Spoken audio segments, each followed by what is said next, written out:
الحمد لله وكفى وسلام على عباده الذين اصطفى أما بعد أعوذ بالله من الشيطان الرجيم بسم الله الرحمن الرحيم يا أيها الناس اتقوا ربكم إن زلزلة الساعة شيء عظيم سبحان ربك رب العزة عما يصفون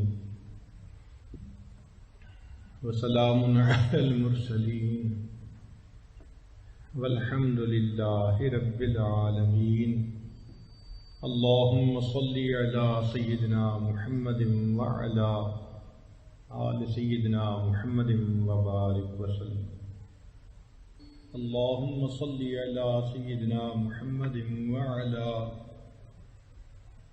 آل سيدنا محمد وبارك وسلم اللهم صل على سيدنا محمد وعلى آل سيدنا محمد وبارك وسلم.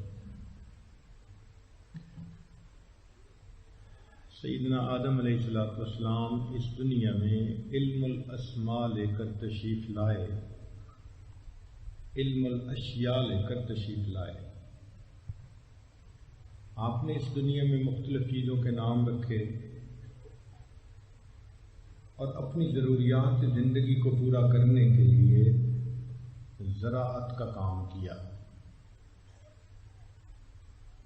تو انسان کی زندگی کی ابتدا زراعت سے ہوئی، چونکہ درختوں سے انسان کو پھل ملتے ہیں، کھیت سے سبزیاں ملتی ہیں اور انسان کی ضروریات پوری ہوتی ہیں. تو اس دنیا میں سب سے پہلا جو شعبہ شروع ہوا وہ ایگریکلچرل انجینئرنگ کا تھا. وقت کے ساتھ ساتھ اس شعبے میں ترقی ہوئی، انسان نے اپنی خدا داد صلاحیتوں کو استعمال کیا، حتیٰ کہ یہ شعبہ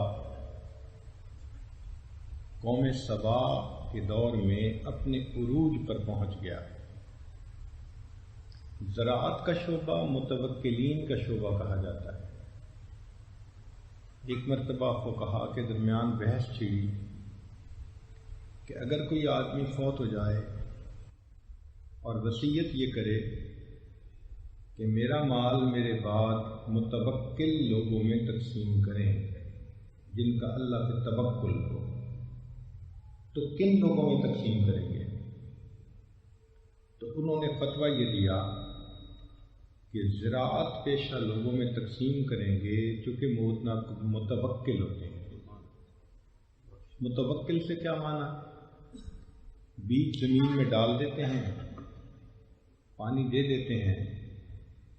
اب زراعت کا اچھا ہونا یا نہ ہونا یہ اللہ کی رحمت کے اوپر ہے.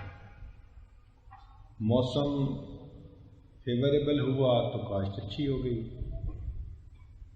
اگر وائرس کا بیماری کا اٹیک نہ ہوا تو پھل اچھا مل گیا، اور اگر سب چیز ناموافق ہوئی تو بیج کے پیسے بھی پورے نہیں ہوتے. اس لیے کہنے والے نے کہا مالی دا کم پانی دینا تے بھر بھر مشکاں پاوے، مالک دا کم پھل پھل لانا لاوے یا نہ لاوے. تو پھل پھول لگانا تو اللہ کا اختیار ہے. قوم سبا نے اتنے بڑے بڑے باغات لگائے کہ مفسرین نے لکھا اگر کوئی شخص خالی ٹوکری لے کر باغ میں داخل ہوتا تو اس سے پہلے کہ وہ باغ سے باہر نکلتا گرنے والے پھلوں سے اس کی ٹوکری بھر جایا کرتی تھی. میلوں لمبے باغ تھے، جن سڑکوں پر وہ چلتے تھے ان کے دونوں طرف باغ. اللہ تعالیٰ فرماتے ہیں لقد کان لسبع فی مسکنہم آیہ، جنتان عن یمین و شمال کلوا من رزق ربکم واشکروا لہ بلدۃ طیبۃ ورب غفور۔ لیکن انسان کو جب سہولت سے نعمتیں مل جاتی ہیں تو وہ ناقدری کرتا ہے۔ چنانچہ اس قوم نے بھی ناقدری کی، کہنے لگے یہ کیا بات ہوئی، اس شہر سے دوسرے شہر کے درمیان درخت ہی درخت ہیں، کوئی ویرانہ ہوتا، پتہ چلتا یہ الگ شہر ہے وہ الگ شہر ہے۔ جب انہوں نے ناشکری کی یہ باتیں کیں تو اللہ رب العزت کا عذاب آیا، اور زمین کے نیچے جو پانی چل رہا تھا اللہ نے اس کو خشک کر دیا، جس کی وجہ سے ان کے سارے باغات ختم ہو گئے۔ اللہ فرماتے ہیں وَهَلْ نُجَازِي إِلَّا الْكَفُورَ۔ جو ناشکری کرنے والے ہوتے ہیں پھر ہم ان کی پکڑ اس طرح کرتے ہیں یوں ان کو ہم بدلہ دیا کرتے ہیں۔ بابل اور نینوا کے باغات ونڈرز آف دی ورلڈ میں شامل ہوئے۔ اس عاجز کو ان کے کچھ ریمینز دیکھنے کا موقع ملا تو بڑی بڑی دیواروں پر انہوں نے گملے بنائے ہوئے تھے اور ایسی بیلیں انہوں نے لگائی ہوئی تھیں کہ جو لٹکتی تھیں، تو وہ بابل اور نینوا کے معلق باغات عجوبات دنیا میں شامل ہو گئے تھے، عجائب دنیا میں شامل ہو گئے۔ زراعت کے پیشے کے بعد انسان نے سول انجینئرنگ کے شعبے کو شروع کیا، مکان بنانا۔ چنانچہ ضرورت ہوتی ہے تو انسان اپنے لیے مکان بناتا ہے، مگر شروع کے جو مکانات تھے وہ آج کے مکانات سے مختلف تھے۔ اس قد کا انسان قد کاٹ میں بہت لمبا ہوتا تھا، کبھی ہوتا تھا وَيَنْحِتُونَ مِنَ الْجِبَالِ بُيُوتًا۔ تو اللہ تعالیٰ فرماتے ہیں کہ وہ پہاڑوں کو کھود کر گھر بنایا کرتے تھے۔ مجھے قوم صالح علیہ السلام کے مکانات کو دیکھنے کا موقع ملا، عقل حیران ہوتی ہے کہ کس طرح ان لوگوں نے پہاڑ کو اندر سے کھود کر اپنے گھر بنا لیے تھے۔ اتنے بڑے بڑے گھر، کمرے کہ انسان حیرت میں مبتلا ہو جاتا ہے۔ چنانچہ اس وقت بھی دنیا کے مختلف علاقوں میں ایسے مکانات کے آثار موجود ہیں۔ اس کا عروج فرعونہ مصر کے دور میں آ کر ہوا۔ چنانچہ انہوں نے اپنے زمانے میں بہترین مکانات بنائے، حتیٰ کہ انہوں نے اپنی قبر بنانے کے لیے احرام مصر بنایا، اور احرام مصر آج بھی ونڈرز آف دی ورلڈ کے اندر شامل ہے۔ یہ عاجز جب احرام مصر دیکھنے کے لیے گیا تو ذہن میں خیال تھا آج ٹیکنالوجی اتنی زیادہ ہے، وسائل عام ہیں، آج کا انسان کیوں اس کو ونڈر سمجھتا ہے؟ ہاں کسی زمانے میں عجوبات میں سے شامل ہوگا، لیکن صحیح بات یہ ہے کہ آج کے دور میں بھی وہ عمارت دنیا کے عجائبات میں شامل ہے۔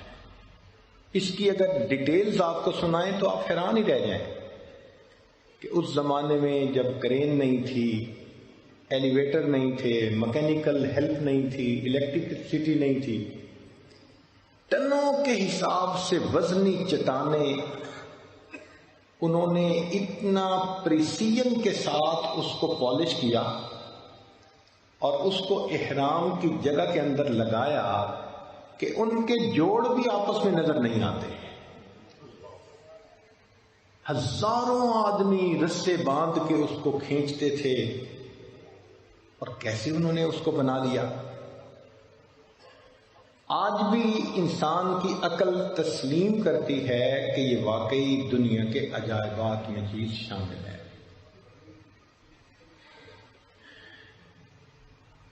سول انجینئرنگ کے بعد پھر اس دنیا میں مکینیکل انجینئرنگ کا دور آیا۔ انسان نے لوہے کا استعمال عام شروع کر دیا، چنانچہ لوہے سے انسان نے مشینیں بنانی شروع کر دی، اور ان مشینوں میں اس نے فائدے اٹھانے شروع کر دیے۔ قرآن مجید نے آج سے 1400 سال پہلے ایک حقیقت بتلا دی، فرمایا وَأَنزَلْنَا الْحَدِيدَ،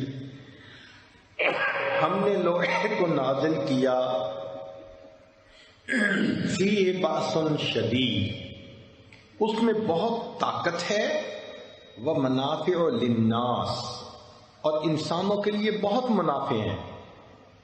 100 سال پہلے جب انسان لوہے کی اہمیت سے اچھی طرح واقف نہیں تھا، اس وقت قرآن کہہ رہا ہے کہ ہم نے اس میں تمہارے لیے منافع رکھے ہیں، اور آج سائنس کی دنیا یہ بتلا رہی ہے کہ جو قوم سٹیل ٹیکنالوجی کے اندر لیڈ کر رہی ہے وہ اس وقت دنیا میں سب سے زیادہ منافع اٹھا رہی ہے۔ ہمیں 1400 سال پہلے بتایا گیا، حتیٰ کہ انسان نے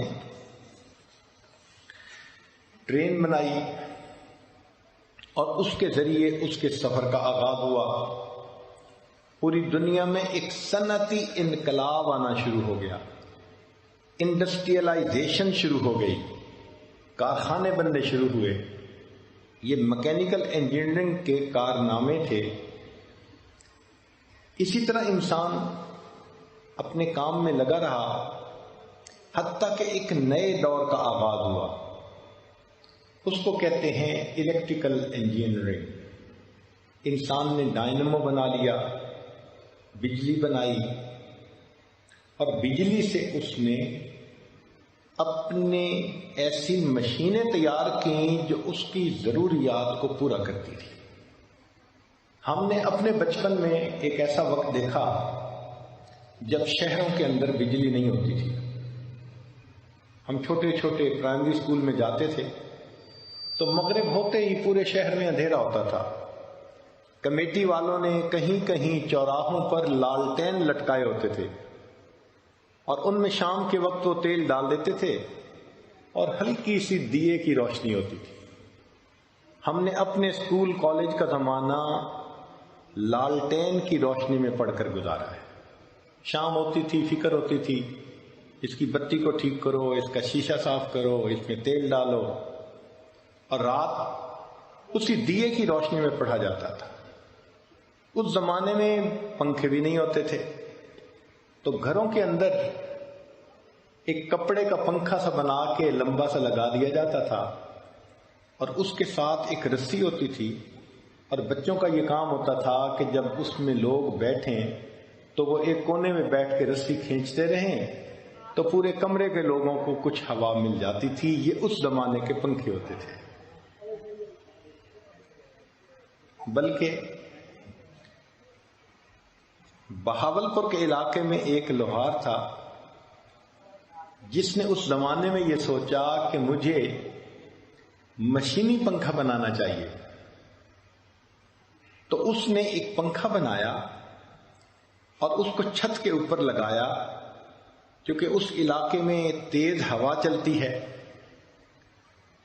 تو ونڈ مل کی طرح وہ پنکھا تیز تیز چلتا تھا، اور اس پنکھے کے ساتھ اس نے بیلٹ لگا کر مختلف کمروں کے اندر اپنے پنکھے لگائے، سب مکینیکل۔ جب ہوا چلتی تھی تو اوپر کے پنکھے کے ساتھ سب کمروں میں مکینیکل پنکھے چل رہے ہوتے تھے۔ یہ اس زمانے میں عجیب چیز تھی کہ جی ہوا کا ایسا بہترین انتظام۔ لوگوں میں اس کی بڑی شہرت ہوئی۔ کچھ لوگ تعریف کرنے والے ہوتے ہیں اور کچھ لوگوں سے تعریف ہضم نہیں ہوتی۔ انہوں نے کہنا شروع کر دیا یہ بھی کیا کوئی ایسی خاص چیز ہے۔ اس استاد کو خیال آیا کہ میں کوئی اور چیز بناؤں کہ جس سے لوگوں کو میرے فن کا پتہ چلے۔ چنانچہ ان دنوں میں پتہ چلا کہ اندھیرا ہوتا ہے رات کو اور چور رات کو چوریاں کرتے ہیں۔ اس نے لوہے کے یعنی سریے سے ایک انسان بنایا، شکل بنائی، روبوٹ بنایا، اور اس کے 2 بازو بنائے۔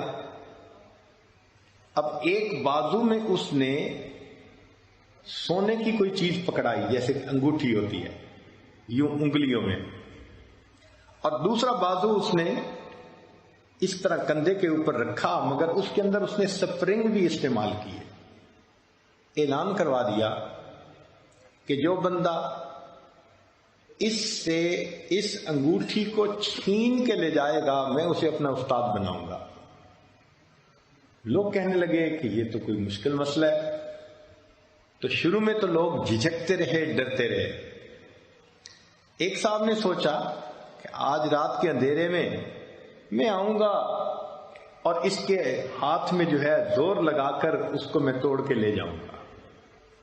خیر وہ رات کو آیا اور آ کے اس نے اس روبوٹ کے ہاتھ سے وہ سونے کی جو رنگ تھی اس کو کھینچا۔ اس کو توقع نہیں تھی، وہ سپرنگ لوڈڈ ہاتھ تھا۔ جیسے اس نے کھینچا تو جو ہاتھ یوں تھا اس نے اس بندے کو یوں اپنے ساتھ چمٹا لیا۔ اب وہ نرخے میں آ گیا۔ پھر دوسرا ہاتھ جو تھا وہ چلنا شروع ہو گیا اور وہ ہاتھ اس کے سر کے اوپر جو ہے یوں مکے لگا رہا ہے۔ اب اس نے چیخنا شروع کر دیا۔ جب محلے کے لوگ گئے تو انہوں نے دیکھا کہ اس کو اس روبوٹ نے ایک ہاتھ سے پکڑا ہوا ہے، جکڑا ہوا ہے، اور دوسرے ہاتھ سے اس کے سر کے اوپر ہاتھ لگ رہے ہیں، اور وہ سوچ رہا ہے اور چلا رہا ہے کہ خدا کے لیے میری جان بچا۔ یہ میکینیکل انجینئرنگ کا دور تھا۔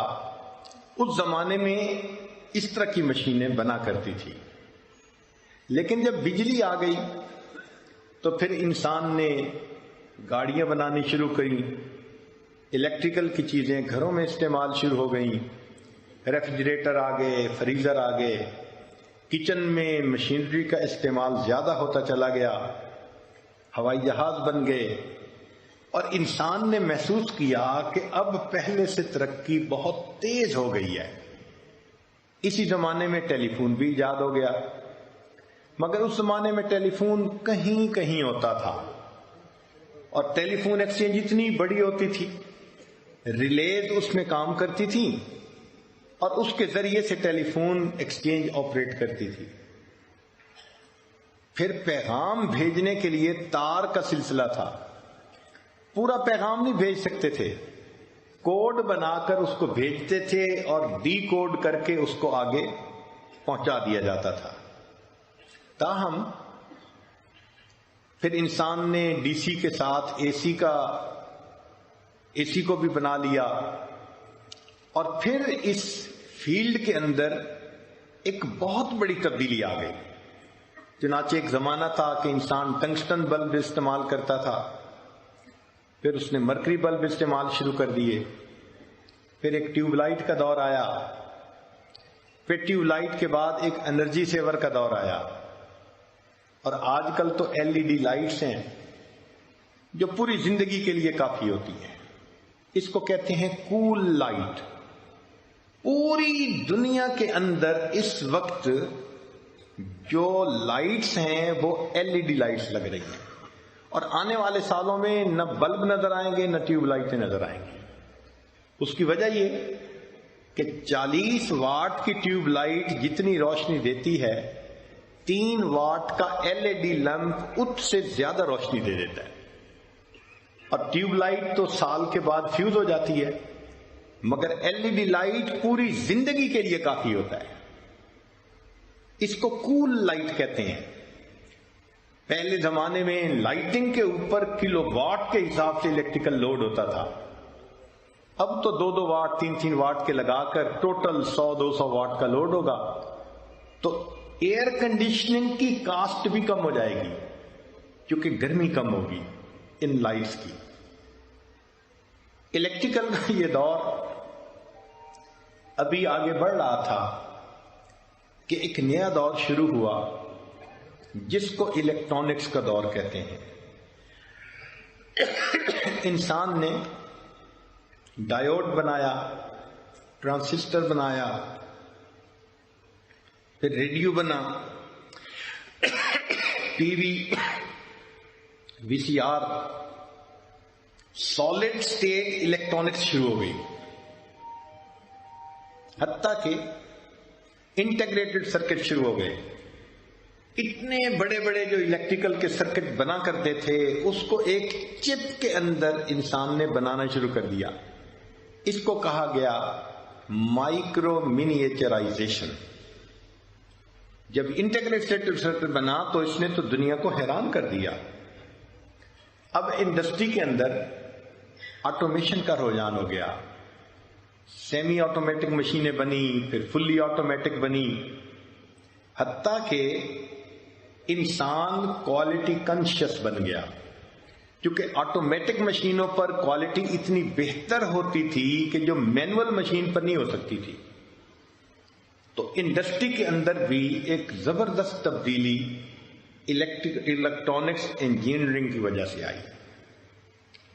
اس کے بعد ایک نیا دور شروع ہوا جس کو کہتے ہیں کمپیوٹر ایج، کہ انسان نے کمپیوٹر بنایا. یہ زیادہ دور کی بات نہیں ہے. 1960 میں انسان نے چاند پر قدم رکھا اور 1980 میں کیلیفورنیا یونیورسٹی کے اندر ایک مین فریم کمپیوٹر تھا، صرف ایک. ہمارے ایک قریبی دوست تھے، انہوں نے 1985 میں جارج واشنگٹن یونیورسٹی میں PC-80 پر MSc کا پروجیکٹ کیا تھا. اور آج PC-80 کا نام لیں تو لگتا ہے کہ کمپیوٹر کی دنیا کے ڈائناسور کا تذکرہ ہو رہا ہے. اتنی تیزی سے تبدیلی آئی کہ 80 سے لے کے آج تک پھر جو شروع ہوا سلسلہ، ہمیں یاد ہے ہم انجینئرنگ میں پڑھتے تھے تو کیلکولیٹر اس وقت ہمارے ہاتھوں میں آیا. ہم اس سے پہلے ڈائگنل اسکیل یوز کرتے تھے، جمع تفریق ضرب تقسیم کے لیے وہ ایک رولر بنا ہوا تھا، ہم اس سے جمع تفریق نکالتے تھے. اور جب ہمارے پروفیسر نے ہمیں سائنٹیفک کمپیوٹر دکھایا تو ہم حیران ہو کے دیکھتے تھے کہ عجیب بات ہے، اتنے مشکل انجینئرنگ کے سوال یہ حل کر دیتا ہے. وہ 70s کا دور تھا، کوئی دور کی بات نہیں ہے. لیکن کمپیوٹر جب آنا شروع ہوا، ہمیں یاد ہے آج بھی کہ جب میں نے سب سے پہلا کمپیوٹر استعمال شروع کیا تھا تو اس کی ہارڈ ڈسک تھی 20 میگا بائٹ کی. پھر کچھ عرصے کے بعد 40 میگا بائٹ کی آ گئی تو ہم نے اس کو چینج کر لیا. پھر تھوڑے عرصے کے بعد سنا جی 80 میگا بائٹ کی آ گئی ہے تو ہم نے پھر اس کو بدلا. تھوڑے عرصے بعد پتہ چلا جی اب تو 500 میگا بائٹ کی آ گئی ہے. ہم نے کہا بھئی کب تک بدلتے رہیں گے. انہی دنوں میں پھر سنا جناب 1 گیگا بائٹ کی آ گئی ہے. جب 1 گیگا بائٹ کی آئی تھی تو ہم کہتے تھے اب تو اس سے بڑی ڈسک کی ضرورت ہی نہیں پڑے گی.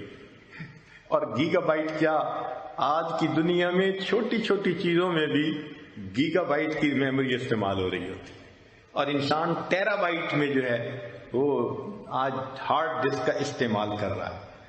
تو رفتار مادی ترقی کی بہت زیادہ تیز ہو گئی، بہت تیز ہو گئی.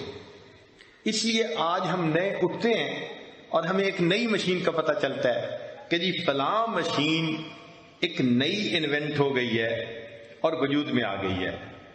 چنانچہ بچوں کے لیے ویڈیو گیمز بن گئیں. میڈیکل کی لائن میں کمپیوٹر انجینئرنگ نے بہت ڈفرنس دکھا دیا. چنانچہ ایکس رے مشین بن گئی، الٹرا ساؤنڈ مشین بن گئی، سی ٹی اسکین بن گیا، MRI بن گیا. حتیٰ کہ مشینوں کا استعمال آپریشن تھیٹر کے اندر زیادہ ہونے لگ گیا. وہ آپریشن جو پہلے ناممکن تھے اب ممکن نظر آنے لگ گئے. مثال کے طور پر ہمارے ایک واقف تھے وہ سعودی عرب میں ریاض کے اندر انجینئر کے طور پہ کام کرتے تھے. ان کا ایک بیٹا تھا، 6-7 سال اس کی عمر تھی. اس نے اپنے والد سے کہا کہ ابو مجھے پرندے شکار کرنے کا شوق ہے، آپ مجھے ایئر گن لے کر دیں. تو والد نے اس بچے کو لے کر دے دی. اب بچوں کی عادت ہے کہ ایئر گن کے اندر جو شرہ استعمال کرتے ہیں نا، وہ جیب میں یا ہاتھ میں رکھنے کی بجائے منہ میں ڈال لیتے ہیں، اور یہ بہت ہی غلط عادت ہے. لیکن اس بچے نے ایسا ہی کیا، 2 شرے منہ میں رکھ لیے، ایک نکالا اندر ڈالا پھر دوسرا ڈالا. ایک مرتبہ جو وہ کسی پرندے کو فائر کرنے لگا تو منہ کے اندر جو شرہ تھا نا، وہ اچانک اس کی سانس کی نالی کے اندر چلا گیا. اب پہلے تو اس کو بڑی ان ایزینس فیل ہوئی، تکلیف ہوئی، لیکن جب وہ اندر چلا گیا تو اس نے سوچا کہ چلو پیٹ میں چلا گیا ہے نکل جائے گا، مگر وہ تو لنگز میں چلا گیا تھا. اب کچھ عرصے کے بعد اس بچے کو بخار شروع ہوا. ڈاکٹروں کے کہنے پر اینٹی بایوٹک دی گئی، مگر بخار اترنے کا نام نہیں لیتا. 1 ہفتہ 2 ہفتے جب متواتر اینٹی بایوٹک کا استعمال بھی فائدے مند ثابت نہ ہوا تو اب خیال آیا کہ بھئی اس کی تو بہت ڈیٹیلڈ جو ہے وہ ایگزامینیشن ہونا چاہیے. چنانچہ ہاسپٹل میں اس کو لے گئے اور اس بچے کا ایکس رے اور کیا کیا کیا گیا. ڈائگنوزڈ ہو گیا کہ اس کے لنگز کے اندر کوئی میٹیلک پارٹ ہے، اور جہاں وہ ہے چونکہ وہاں پر ہر وقت حرکت ہوتی ہے، لنگز کی ایکسپینشن کنٹریکشن ہوتی ہے، تو وہاں انفیکشن ختم ہی نہیں ہو سکتی. اب ڈاکٹر کہیں جی کہ اس میٹیلک پارٹ کو نکالنا بہت مشکل ہے. پہلے پیٹ کو کھولو، پھر لنگز کو کھول کے اس کے اندر سے نکالو، تو ڈبل آپریشن ہو گیا. اور آپریشن کے کامیاب ہونے کے چانسز بہت تھوڑے ہیں. اب جب اس کو پتا چلا کہ میرا بیٹا ایسی بیماری میں مبتلا، تو اس کو موت بیٹے کی سامنے نظر آنے لگی. بہت پریشان کہ کیا کریں. اسی دوران کسی نے اس کو بتایا کہ آپ کنگ عبدالعزیز ہاسپٹل جدہ میں جائیں، وہاں کے جو اینڈوگرافی ڈپارٹمنٹ ہے، اینڈوسکوپی، انہوں نے کچھ نئی مشینیں جرمنی سے امپورٹ کی ہیں. چنانچہ وہ وہاں لے کر گیا. انہوں نے بھی تصدیق کر دی کہ اس کے پھیپھڑے کے اندر کوئی میٹیلک چیز موجود ہے، مگر ہمارے پاس اب وہ سہولت ہے کہ ہم اس کو نکال سکتے ہیں. چنانچہ اس بچے کو آپریشن تھیٹر میں لے گئے اور اس کی سانس کی نالی کے اندر ایک پتلی سی تار ڈالی گئی، اور اس کے آگے ویڈیو کیمرہ بنا ہوا تھا اور سکرین پر اس کی فوٹو دیکھی گئی. اب تار کو اندر ڈالتے ڈالتے بالآخر لنگز کے اندر لے کر گئے، اور جب اس میٹیلک پارٹ کے ساتھ لگ گئی تو اس میں ایک الیکٹرو میگنیٹ تھا چھوٹا سا، اس کو انہوں نے آن کر دیا تو اس نے اس میٹیلک پارٹ کو اپنے ساتھ چپکا لیا. 7 منٹ کے اندر لنگز کے اندر سے میٹیلک پارٹ کو نکال کر انہوں نے ٹیبل کے اوپر رکھ دیا. پچھلے دنوں اخبار کی یہ خبر تھی کہ ماں کے پیٹ کے اندر بچہ تھا، لیکن اس کی گروتھ میں کچھ خرابی ہو رہی تھی، تو چینی ڈاکٹروں نے رحم مادر میں بچے کا آپریشن کیا اور وہ کامیاب ہو گیا. اب حیرت ہوتی ہے کہ ماں کے رحم کے اندر ابھی بچہ ہے، ولادت نہیں ہوئی، اور اس حالت میں اس بچے کا آپریشن ہو رہا ہے، اور پھر وہ آپریشن کامیاب بھی ہو جاتا ہے. اسی طرح انڈسٹری کے اندر بھی مائکرو پروسیسر کا استعمال شروع ہوا اور ٹوٹل فیکٹری آٹومیشن کا کنسپٹ شروع ہو گیا. چنانچہ آج بہت ساری ایسی فیکٹریز ہیں، وہاں صرف صفائی کے لیے بندہ چاہیے ہوتا ہے، کام کرنے کے لیے بندے کی ضرورت نہیں ہوتی ہے. پلانٹ کو آپ آن کر دیں خود کار پلانٹ آٹومیٹک چل رہا ہوتا ہے. ہاں بریک ڈاؤن ہو جائے تو پھر الگ ہوتا ہے کہ پھر کاریگر کی ضرورت ہوتی ہے. تو ایسی آٹو مشینیں بننی شروع ہو گئیں.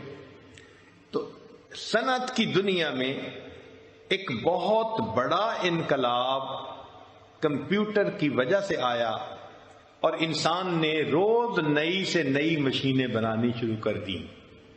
یہ ایج ہم نے اپنی آنکھوں سے خود دیکھی ہے. یہ کوئی زیادہ دور کی بات نہیں ہے. یہ 1960 کے بعد سے لے کے اب تک کا دور ہے. اس کو کمپیوٹر ایج کہتے ہیں. لیکن اس دوران ایک نئی ٹیکنالوجی وجود میں آئی جس نے پہلی ساری ٹیکنالوجیز کو نیچے کر دیا. اس کا نام تھا جینیٹک انجینئرنگ. یہ انجینئرنگ کا وہ شعبہ ہے کہ لگتا ہے کہ جو قیامت کے آنے کی راہیں ہموار کرے گا. لگتا ہے کہ باقی جتنے شعبے تھے وہ وسیلے اور ذریعے تھے اور یہ جینیٹک انجینئرنگ کا شعبہ اصل شعبہ تھا. جینیٹک انجینئرنگ کیا ہے؟ انسان کی بناوٹ کو سمجھنا اور اس کے سیل پر ڈی این اے پر غور کر کے پھر اس کو اپنی مرضی سے استعمال کرنا. چنانچہ جینیٹک انجینئرنگ نے آ کے سب سے پہلا ایک اچھا کام تو یہ کیا کہ ڈارون کی تھیوری کو کک لگا لگا کر اس نے یونیورسٹیوں سے نکال دیا. آج کسی بھی ملک میں ڈارون تھیوری کے ماننے والے نظر نہیں آتے. ایک وقت تھا جب سینکڑوں سال ڈارون تھیوری نے یونیورسٹیوں میں راج کیا تھا. ہر سائنسدان، ہر بڑا پروفیسر وہ ڈارون تھیوری کا معتقد تھا. وہ کہتا تھا کہ انسان بندر سے بنا ہے. وہ کہتا تھا سروائیول آف دی فٹیسٹ. وہ کہتا تھا لا آف نیچرل سلیکشن. تو سائنٹیفکلی وہ مانتا تھا کہ خدا نے بندے کو پیدا نہیں کیا بلکہ یہ خود بخود پیدا ہوتے ہوتے پہلے یہ تھا، پھر چمپینزی بنا، پھر چمپینزی کی دم بال غائب ہوئے، دماغ آ گیا اور اس سے انسان بن گیا. اور یہ انسان کو دھوکہ اس لیے لگا کہ چمپینزی اور انسان کی جو پروٹین ہے وہ 90% سے زیادہ ایک دوسرے کے ساتھ ایگزیکٹلی ملتی ہے. تو اس کلوز مناسبت نے سائنسدانوں کو دھوکے میں ڈال دیا اور کہنے لگے کہ جی ہم بندر سے بنے ہیں. حالانکہ قرآن مجید میں 1400 سال پہلے بتلا دیا کہ انسان بندر سے نہیں بنا. ہاں جب انسان بگڑا تھا تو وہ بندر بنا تھا. تو ریلیشن شپ تو موجود ہے، ڈائریکشن کی مسٹیک ہو گئی. انہوں نے کہا ایولیوشن کے بعد انسان بنا. قرآن نے کہا نہیں، وہ جب اپنے مقام سے گرا تو وہ جانور بن گیا. تو بہرحال یہ بحث کئی سو سال تک یونیورسٹیوں میں رہی، مگر جینیٹک انجینئرنگ نے آ کر اس بحث کو ہمیشہ کے لیے ختم کر دیا. وہ کیسے؟ کہ اگر بندر سے انسان بنا تو یوں محسوس ہوتا ہے کہ دنیا میں millions and millions of chimpanzee ہونے چاہیے اور پھر وہ سارے آہستہ آہستہ انسان بن جائیں. بال ختم ہو گئے، دم ختم ہو گئی اور ان کا دماغ جو تھا وہ بہتر ہو گیا اور اس کے بعد وہ انسان بن گئے. مگر جینیٹک انجینئرنگ نے ثابت کر دیا کہ معاملہ ایسا نہیں. بھئی کیسا ہے؟ جینیٹک انجینئر نے ثابت کیا کہ دیکھو انسان کے اندر کروموسوم ہوتے ہیں، مرد کے اندر بھی 23 ہوتے ہیں، عورت کے اندر بھی 23 ہوتے ہیں. مگر فرق یہ ہے کہ مرد کے اندر ایکس وائی پارٹ ہوتا ہے اور عورت کے اندر ایکس ایکس پارٹ ہوتا ہے. جب آپس میں ملتے ہیں تو ماں باپ کے ان کروموسومز کے ملاپ سے پھر آگے بچہ پیدا ہوتا ہے، یا بیٹی یا بیٹا. تو ایک سوال ذہن میں پیدا ہوا کہ سب سے پہلے ماں ہونی چاہیے تاکہ ماں سے اولاد وجود میں آئے. جینیٹک انجینئرنگ کا ہرگز نہیں. عورت کے تو پاس ایکس پارٹ ہے، ایکس پارٹ سے وائی پارٹ کا بننا ممکن ہی نہیں ہے. سب سے پہلے مرد ہونا چاہیے کہ مرد کے پاس ایکس وائی پارٹ ہے، اس سے ایکس کا بننا ممکن ہے. چنانچہ جینیٹک انجینئر نے کہا کہ جناب یہ جو پیدائش کی سٹوری ہے یہ عورت سے شروع نہیں ہونی چاہیے، یہ مرد سے شروع ہونی چاہیے. پھر اس مرد سے عورت کا وجود ہونا چاہیے، پھر اس مرد اور عورت دونوں سے انسانوں کا وجود ہونا چاہیے. جب جینیٹک انجینئر نے یہ ثابت کر دیا تو آئیے قرآن مجید کی طرف نظر دوڑائیے. اللہ رب العزت نے 1500 سال پہلے قرآن مجید میں فرما دیا، یا ایھا الناس اتقوا ربکم، اے انسانوں اپنے رب سے ڈرو، الذی خلقکم من نفس واحدہ، جس نے تمہیں ایک جی سے پیدا کیا ہے. تو ڈارون کی تھیوری کہتی تھی کہ ملینز آف چمپینزی چینج ہونے چاہیے. جینیٹک انجینئرنگ کا نہیں، ایک سے کام ہونا چاہیے. قرآن نے بھی کیا بتایا تھا؟ ایک انسان سے کہانی شروع ہوئی، وَخَلَقَ مِنْهَا زَوْجَهَا، اللہ فرماتے ہیں ہم نے اس مرد آدم علیہ السلام سے ان کی بیوی حوا کو پیدا کر دیا.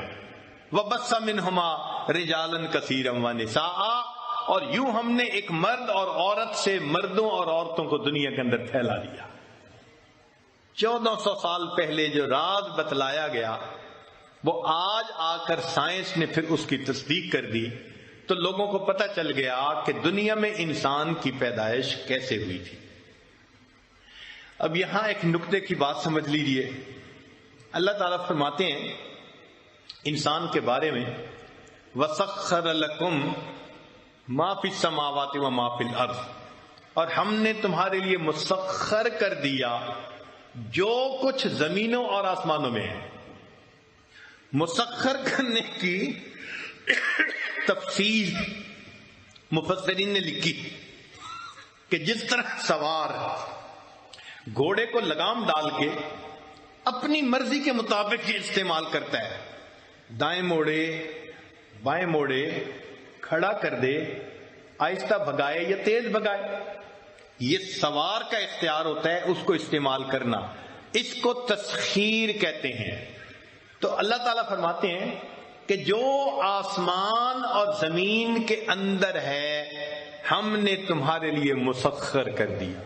اس کا مطلب یہ کہ انسان کو اللہ نے اتنی صلاحیت دی ہے کہ آسمان اور زمین کے اندر جو کچھ ہے یہ اس کو سمجھ کے پھر اپنی مرضی سے اس کو استعمال کر سکتا ہے اور اپنی مرضی کے نتائج پا سکتا ہے.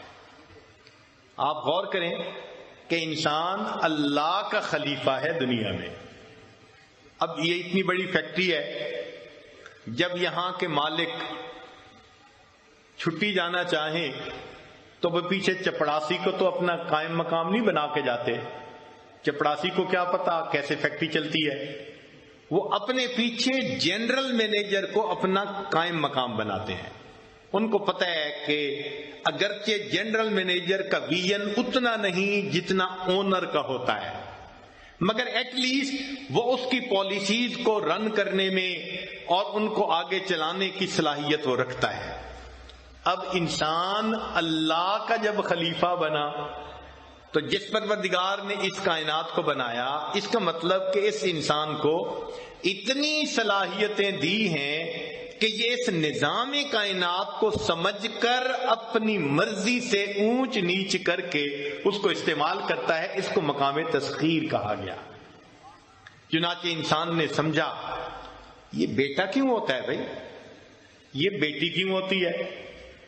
تو اس نے دیکھا کہ جو کروموسوم ہے نا، جب آپس میں ملتے ہیں تو مرد کا کروموسوم ایکس وائی ڈیوائیڈ ہو جاتا ہے، ایکس الگ وائی الگ، اور جو عورت کا ہے وہ بھی ایکس ایکس ڈیوائیڈ ہو جاتا ہے. تو 2 کی جگہ 4 حصے بن گئے. اب ان 4 حصوں میں سے 2 نے ایک دوسرے سے ملنا ہوتا ہے. ایکس کے ساتھ مل گیا تو بیٹی ہو گئی، اور ایکس وائی کے ساتھ مل گیا تو بیٹا ہو گیا. اب انسان نے نظام فطرت کو سمجھا، پھر اس کے بعد اس نے کہا کہ جی مجھے تو بیٹا ہی چاہیے. لہذا اب اس نے کیا کیا کہ ان ویٹرو ٹیسٹ ٹیوب کے اندر اب اس نے ان کو آپس میں ملایا، اور جو مرد کا ایکس وائی پارٹ تھا اس میں ایکس کو اس نے ختم کر دیا کہ وہ ایکس ان ایکٹیو ہو گیا، اب صرف وائی موجود ہے. اب عورت کے جب 2 ایکس ہیں تو صاف ظاہر ہے کہ انہوں نے وائی کے ساتھ ہی بانڈ بنانا ہے، اور جب وائی کے ساتھ بانڈ بنے گا تو یقیناً بیٹا پیدا ہوگا. چنانچہ انسان نے سمجھ کے قانون فطرت کو کہا کہ جی ہم چاہیں تو ہم بیٹے کو بھی جو ہے وہ پیدا کرنے کے لیے معاون بن سکتے ہیں. چنانچہ بہت سارے ایسے میڈیکل ہاسپٹلز ہیں جہاں بیٹا حاصل کرنے والے لوگوں کو ٹریٹمنٹ کی جاتی ہے، اور واقعی 999 میں سے 999 کے ہاں بیٹا ہوتا ہے. یہ کوئی عجوبہ نہیں ہے، یہ کوئی ایسی چیز نہیں کہ انسان نے خدا کے قانون کو چینج کر کے رکھ دیا. نہ نہ نہ، انسان قانون کو چینج کر ہی نہیں سکتا. انسان پہلے قانون کو سمجھتا ہے کہ فطرت کا قانون کیا ہے، پھر اس کے اندر اس قانون کے اندر رہتے ہوئے تبدیلی لاتا ہے. مثال کے طور پہ عورت کے رحم کے اندر ایک ٹیمپریچر ہوتا ہے جس کے اوپر بچے کے بننے کی ابتدا ہوتی ہے. اب وہ ٹیمپریچر جو ہے وہ ساری دنیا میں وہی ہوگا. یہ نہیں ہو سکتا کہ اس سے 10 ڈگری نیچے کے ٹیمپریچر پہ انسان بچے کو پیدا کر لے، کبھی نہیں ہو سکتا. جو فطرت نے قانون بنا دیا وہ لا آف نیچر ہے، اس کے مطابق کام چل رہا ہے. اب انسان نے جو ٹیسٹ ٹیوب بیبی بنایا تو جو عورت کے رحم کے اندر کنڈیشنز تھیں ان کو سٹڈی کر کے اس کو ٹیسٹ ٹیوب کے اندر ہو بہو وہی بنایا. تو کوئی انوکھی چیز تو نہ کی اس نے، نا کوئی کام الگ تو نہ کیا. کام تو وہی ہے جو مین کو سمجھ کے اس نے خود بنا لیا. صلاحیت اس کو اللہ نے دی ہے کہ میرے بندے تم میرے نائب ہو، جو میں نے کام کیے ہیں تم سمجھ بھی سکتے ہو، اور سمجھنے کے بعد تم اس میں فنگرنگ بھی کر سکتے ہو. یہ بھی صلاحیت تمہارے اندر موجود ہے. چنانچہ انسان نے پھر اس فن کو اور آگے بڑھایا، اور اب تو یہ حال کہ آپ چاہتے ہیں کہ اب میری گائے دوبارہ جو ہے وہ بچے کی ماں بنے، تو پوچھا جاتا ہے آپ کو نر چاہیے یا مادہ چاہیے. جو مصنوعی نسل کشی کا طریقہ ہے نا اس میں پوچھتے ہیں اچھا جی آپ کو کون سا رنگ چاہیے، کون سی نسل چاہیے، کتنے ملک والی بچی چاہیے. یہ تمام سپیسیفیکیشن بتانے والا بتاتا ہے، اور وہ بیج رکھنے والے اس کو ایسا بیج سلیکٹ کر کے دیتے ہیں کہ 9 آؤٹ آف 10 جو کہا ہوتا ہے بچہ اس کے مطابق ہوتا ہے. چنانچہ انسان نے ڈی این اے کو ڈیکوڈ کرنا شروع کر دیا. یہ ڈی این اے کیا چیز ہے کہ ہر مشین پہ جیسے کوئی پارٹ بنتا ہے نا تو اس کی ایک فائل تیار ہوتی ہے. اس فائل میں اس کی ڈرائنگ بنی ہوتی ہے، اسپیسیفکیشن دی ہوتی ہیں، اس کی ڈائمینشن دی ہوتی ہیں، کلیئرنس ٹالرنسز دی ہوتی ہیں. اس فائل کو دیکھ کے انسان کبھی بھی اس پارٹ کو ریپروڈیوس کر سکتا ہے. یہ تو دنیا میں ہوتا ہے نا عام ورکشاپ میں. اللہ رب العزت نے بھی انسان کا معاملہ ایسے بنایا. ہر انسان کا ایک ڈی این اے ہے، اس ڈی این اے کے اندر انسان کی پوری اسپیسیفکیشن لکھی ہوئی ہے. اب اس کے کوڈ جو تھے اس کو انسان نے سمجھا اور اس کو ایکسپلین کرنا شروع کیا، ڈی کوڈ کرنا شروع کیا.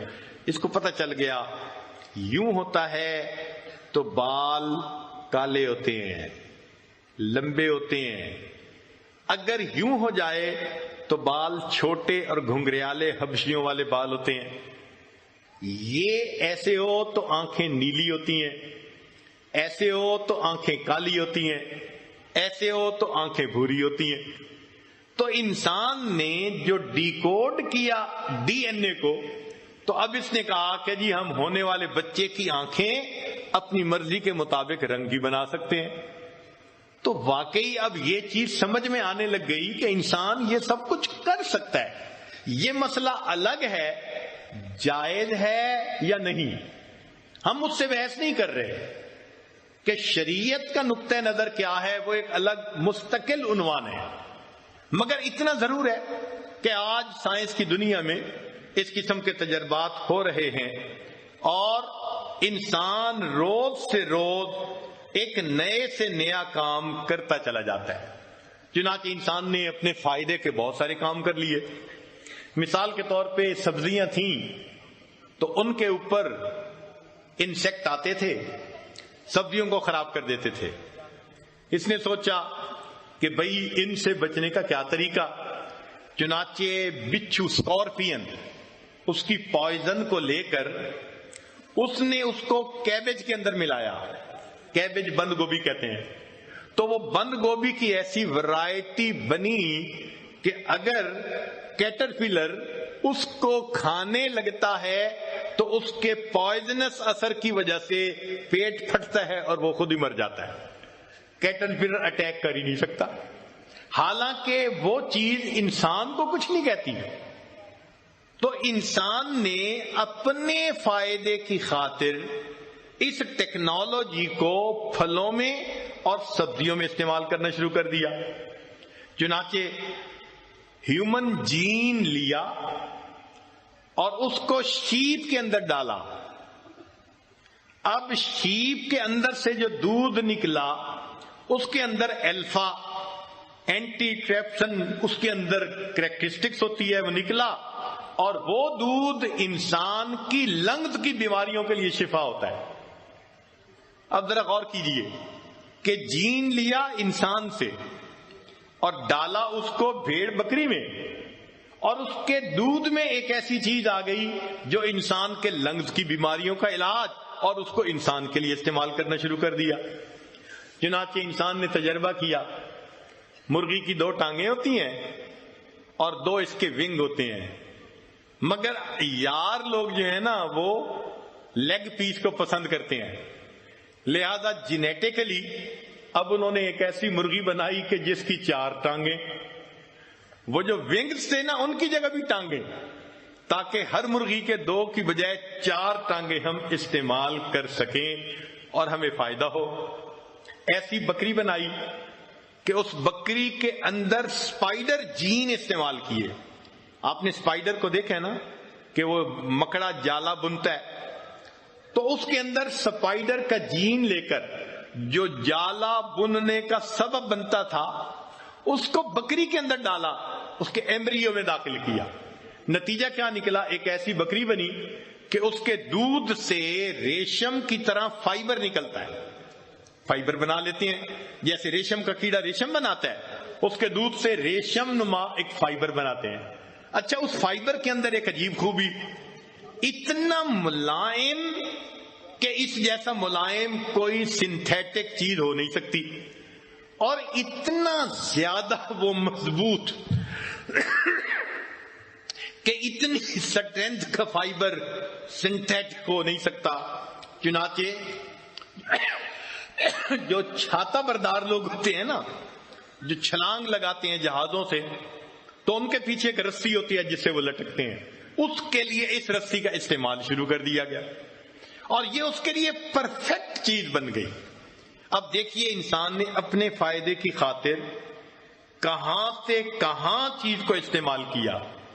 عجیب بات یہ ہے کہ ہیومن جین بیکٹیریا میں کام کرتے ہیں، منکی کے جین چوہوں میں اور ارتھ ورم کے اندر کام کرتے ہیں. جو درخت کے جین ہیں وہ کیلے کے اندر کام کرتے ہیں، اور مینڈک یعنی فراگ کے جین یہ چاولوں میں کام آتے ہیں. تو مختلف طرف سے جین لے لے کر اس نے اپنے فائدے کی چیز حاصل کی. چنانچہ آج کے مسلمان نوجوان کے لیے اس ٹیکنالوجی کو سمجھنا یہ فرض ہو گیا ہے. کیا ہو گیا ہے؟ وجہ کیا ہے؟ وجہ یہ ہے کہ ہم نے ایک مرتبہ سائنس کی کتاب میں پڑھا کہ جی آج کل جو ٹماٹر بن رہے ہیں ان میں گروتھ ہارمون استعمال کیا گیا، اور وہ گروتھ ہارمون سور کے جسم سے حاصل کیا گیا۔ تو مجھے فکر ہوئی، یا اللہ، حلال مال سے ہم تو سبزی لاتے ہیں کھانے کے لیے، اور اگر اس میں سور کی کوئی بھی چیز شامل ہے تو ہمارے لیے تو پھر مسئلہ بن گیا۔ تو مجھے جینیٹک انجینئر سے پھر رابطہ کرنے کا ایک شوق ہوا، چنانچہ ایک ایسے انجینئر سے ملاقات ہوئی کہ جو موڈیفائڈ سیڈ بناتے تھے، فلاں کام کرتے تھے۔ اس نے باقاعدہ کمپیوٹر کی سکرین پر مجھے دکھایا کہ دیکھو یہ جین ہے، اگر یہ ٹماٹر کے بیج میں ڈالیں سائز اچھا ہو جاتا ہے، کوالٹی اچھی ہو جاتی ہے، فاسٹ گرو کرتا ہے، یہ فلاں یہ فلاں۔ اب یہ جین آپ چاہیں تو سور سے بھی لے سکتے ہیں، اور آپ چاہیں تو دوسری سبزیوں سے بھی لے سکتے ہیں، تو آپشن تو موجود ہے نا۔ مگر چونکہ اس کے پیچھے کفر کی ذہنیت کام کر رہی ہوتی ہے، تو وہ تو چاہتی ہے کہ ہم ایسا کام کریں کہ ان کے نزدیک سور جو ہے اس میں کوئی مسئلہ ہی ان کو نظر نہیں آتا، مگر بحیثیت مسلمان ہمارے لیے تو حرام ہے، ہم اس سے ایکسٹریکٹ کی ہوئی چیز کو کیوں استعمال کریں؟ تو اب مسلمان نوجوانوں کے اوپر یہ ذمہ داری آ گئی کہ اگر تم اس ٹیکنالوجی کو نہیں سیکھو گے تو کافر لوگ تو تمہیں سبزیاں بھی کھلائیں گے جس میں حرام چیزیں شامل ہوں گی۔ کیا کرو گے بھائی؟ کدھر سے تمہارا دل کا نور ہوگا؟ کدھر سے تمہاری روحانیت قائم کرے گی؟ کیسے تمہاری دعائیں قبول ہوں گی؟ تو مسلمان نوجوان اس کو سمجھیں اور کم از کم امت کو حلال چیزیں کھلانے کے لیے پیش کریں کہ امت اپنے ایمان کی حفاظت کر سکے۔ تاہم اس میں انسان نے پھر کچھ اور سٹیپ لیے۔ وہ کیسے؟ کہ اس نے نئے نئے تجربات شروع کر دیے۔ چنانچہ یہ لوگ سور بہت پالتے ہیں، اور سور کا جو مینیور ہوتا ہے نا وہ زمین میں ڈالیں تو فصلیں جل جاتی ہیں۔ اس کی وجہ کیا ہے؟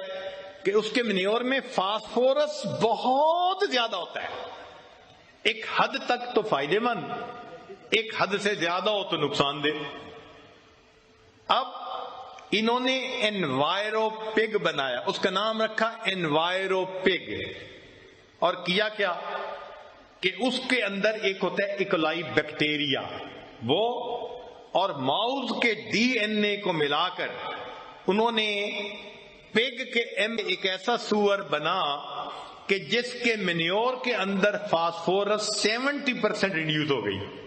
اب 70% ریڈیوس ہونے سے اس کی مینیور کام آنے لگ گئی، تو اس کا نام انہوں نے رکھا انوائرو پگ۔ یونیورسٹی آف واشنگٹن میں ایک شیشم کا درخت بنایا، پاپولر کا۔ اس درخت کی خوبی یہ ہے کہ جو پانی کے اندر کنٹینمنٹس ہوتی ہیں نا، وہ ان کو یوز کرتا ہے، یعنی جو پانی کو پولیوشن کر دی جاتی ہے تو عام درخت تو صاف پانی استعمال کرتا ہے، اور اگر پولیوشن زیادہ ہو جائے تو درخت مر جاتا ہے۔ نہیں، درخت ہی ایسا بنایا کہ جو اس چیز کو استعمال کرتا ہے جس کی عام ضرورت نہیں ہوتی۔ چنانچہ وہ چیز ہوتی ہے ٹرائی کلورو ایتھلین، وہ یوز ہی اس کو کرتا ہے اور صاف پانی کو وہ دوسری جگہ پر بھیج دیتا ہے۔ تو گویا پالیوٹیڈ پانی کو صاف کرنے کے لیے درخت مرضی کے بنا لیے گئے۔ سلمن فش کا جو گوشت ہوتا ہے بہت مزیدار ہوتا ہے، خاص طور پر سائنسی ملکوں میں بہت پسند کیا جاتا ہے۔ اب چونکہ ڈیمانڈ زیادہ ہو گئی تھی تو انہوں نے ایک ایسی سلمن بنائی کہ جس کا گروتھ ریٹ نارمل سیلمن سے کئی گنا زیادہ ہوتا ہے۔ عام مچھلی فرض کرو اگر 1 سال کے بعد 2 کلو کا وزن پاتی ہے تو وہ 2 مہینے میں 2 کلو کا وزن پا لیتی ہے، یہ ایسا ہی ہے جیسے عام مرغی سال بعد جا کر اس سائز کی بنتی ہے، اور آج کل جو یتیم مرغے پالے جاتے ہیں تو وہ چند مہینوں کے اندر بلکہ دنوں کے اندر اتنا وزن لے لیتے ہیں۔ تو انسان نے اب ان چیزوں سے یوں اپنا فائدہ حاصل کرنا شروع کر دیا۔ پھر ایک سٹیپ اور آگے بڑھے، انہوں نے کہا کہ بعض بیماریوں کی ویکسین ہوتی ہے اور وہ انسان کو استعمال کروانی پڑتی ہے، جیسے کولرا، ہیپیٹائٹس بی، ان کے ٹیکے لگانے پڑتے ہیں، قطرے پلانے پڑتے ہیں، پھر جا کے کام بنتا ہے۔ انہوں نے کہا نہیں، اس کی ویکسین سبزیوں میں شامل کر دو۔ چنانچہ ہیپیٹائٹس اور کولرا کی ویکسین پوٹیٹو میں، بنانا میں، لیٹس میں اور کیرٹ میں، ان 4 چیزوں میں کامیابی سے ڈالی جا رہی ہے۔ جو بندہ اس کو کھائے گا ان بیماریوں کی ویکسین خود بخود ہو جائے گی۔ پھر اس نے میڈیسنل ایگ بنایا، چونکہ عام جو انڈا ہے انسان اس کو کھاتا ہے تو اس کا ایک محدود فائدہ ہے، کچھ نقصانات بھی ہیں، مگر اس نے کہا نہیں، مجھے تو ایسا انڈا بنانا ہے جو کینسر کی بیماری کو ختم کرے۔ چنانچہ میڈیسنل ایگ بنا، اس کا جو ایگ وائٹ ہے اگر اس کو کھایا جائے تو وہ کینسر فائٹنگ میں انسان کی ہیلپ کرتا ہے۔ اسی طرح انسان نے سکن کینسر کا بھی علاج ڈھونڈ لیا۔ اب ان دنوں میں انسان نے 13 ادویات ایسی بنائی ہیں جن کو جینیٹک ڈرگ کہا جاتا ہے۔ آنے والے وقت میں یہ جو ہمارے فارمیسی کے سٹور ہیں نا، یہ سارے ختم ہو جائیں گے۔ پھر انسان کے ڈی این اے کا علاج ہوا کرے گا اور انسان کو جینیٹکلی ٹریٹ کیا جائے گا۔ وہ دوائیاں ہی ڈیفرنٹ ہوگی، تھوڑی سی دوائیوں کی ضرورت ہوگی، اتنے بڑے سٹوروں کی ضرورت ہی نہیں ہوگی۔ یہ منہ سے جو ہم بھر بھر کے ہتھیلی میں گولیاں کھاتے ہیں، یہ سلسلہ ہی ختم ہو جائے گا کچھ عرصے میں۔ چنانچہ انسان نے انسولین جینیٹکلی بنا لی۔ پھر ہیومن گروتھ کا ہارمون وہ انسان نے جینیٹکلی بنا لیا۔ ہیئری سیل لیکومیا، یہ جو سر گنجا ہو جاتے ہیں نا تو نیچے کے جو سیل ہوتے ہیں ان میں ایک خاص بیماری آ جاتی ہے، ان کا علاج نکال لیا۔ چنانچہ گنجوں کے سر پہ بھی دوبارہ بال آ جاتے ہیں۔ پھر انسان نے ہیپیٹائٹس بی کی ویکسین بنائی جینیٹکلی۔ پھر جب انسان کے آرگن کو ٹرانسپلانٹ کیا جاتا تھا تو اس وقت انسان کا جسم اینٹی باڈیز کے خلاف فائٹ کرتا ہے اور وہ کئی مرتبہ ریجیکٹ کر دیتا تھا اس کڈنی کو اور چیز کو، چنانچہ آپریشن ناکام، بندے کی ڈیتھ ہو جاتی تھی۔ اس میں انہوں نے جینیٹکلی ایسی دوائی بنا لی کہ جو اب انسان کے آرگن ٹرانسپلانٹ کے اندر کام آتی ہے، اور اب ان کا مستقل انسان علاج کر رہا ہے۔ چنانچہ مائیوکارڈیل انفارکشن، اس کے لیے بھی انسان نے ایک علاج نکال لیا۔ ایک کمپنی ہے امریکہ کی، اس کا نام ہے ہیمیٹک۔ چنانچہ انہوں نے ایسی گائے بنائی اور ایسی بکریاں بنائی کہ ان کے اندر ہیومن اینٹی باڈی ہوتی ہے، یعنی اینٹی باڈی تو انسان کے جسم میں، مگر نہیں، ایسی بکری ایسی گائے بنا لی کہ ان کے اندر وہ اینٹی باڈی بڑھتی ہے اور وہاں سے لے کے انسان کے لیے استعمال کرنی پڑے تو انسان اس کو استعمال کر لیتا ہے۔ اسی طرح ایڈز کے لیے اس وقت جینیٹک ڈرگز کے اوپر کام ہو رہا ہے۔ انفلیمیشن جو ہو جاتی ہے نا جسم کے کچھ حصوں کی، سوج جاتے ہیں، اس انفلیمیشن کو ختم کرنے کے لیے جینیٹک ڈرگز بنائی گئی ہیں، اور انفیکشس ڈیزیزز کا علاج بھی اب اسی طرح کیا جا رہا ہے جینیٹک کی دوائیوں سے۔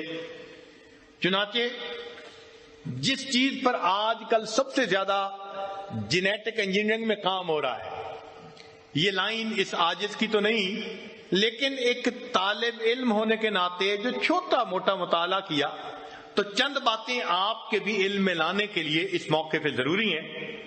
سب سے زیادہ جو کام ہو رہا ہے وہ اینٹی ایجنگ پہ ہو رہا ہے کہ انسان کہتا ہے جی سب سے بڑی جو بیماری ہے وہ ایجنگ ہے، کہ بندہ بوڑھا ہو جاتا ہے، لہذا بڑھاپے کا علاج نکالو۔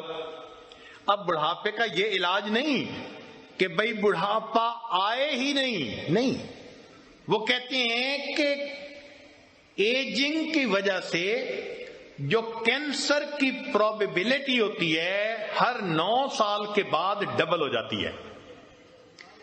یعنی بچے کے اندر کینسر کی پروبیبلٹی تھوڑی، 9 سال کے بعد پہلے سے دگنی، 18 سال کے بعد پہلے سے دگنی، 27 سال کے بعد پھر دگنی، پھر اگلے 9 سال کے بعد اور دگنی۔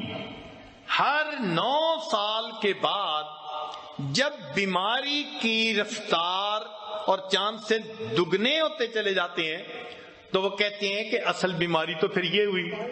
تو سائنسدان کہہ رہے ہیں کہ ہم اینٹی ایجنگ کے اوپر کام کر کے اس سے 2 نتیجے حاصل کرنا چاہتے ہیں۔ نمبر 1، انسان کی جو ایوریج عمر اس وقت ہے اس سے 10 سے 15 سال اس کی ایج اور پرولونگ ہو جائے گی، مگر اصل فائدہ یہ کہ انسان عمر کے آخری حصے تک بیماریوں سے پاک رہے گا۔ وہ کہتے ہیں کہ جی ٹھیک ہے عمر تو ہے 90 سال، مگر 90 سال تو جا کے آتے ہیں نا دیر سے، اور 40 سال سے لو بیک پین شروع ہو جاتی ہے، اور 45 سال سے گھٹنوں کی درد شروع ہو جاتی ہے، اور پھر بلڈ پریشر ہو جاتا ہے۔ یہ جو بیماریوں کی زندگی ہے یہ کوئی زندگی تو نہ ہوئی نا۔